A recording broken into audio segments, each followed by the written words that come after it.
Here we're telling the code, this is our LCD object, and it has a specific address, column, and row.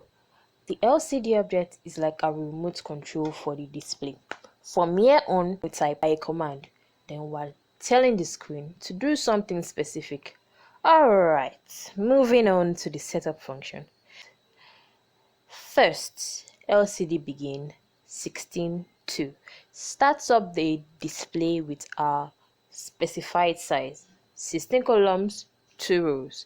Then LCD init wakes up that LED and LCD backlight turns on the backlight. It's like starting up a mini screen.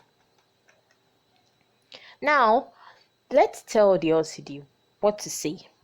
We print text on the screen. First, LCD set cursor 00.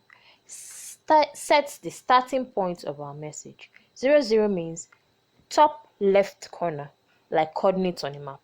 Then LCD prints hello my name, print exactly that on the screen.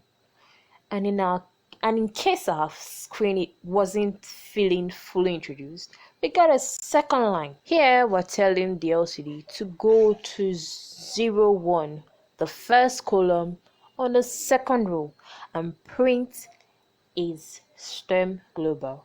Now our LCD is practically talking to us.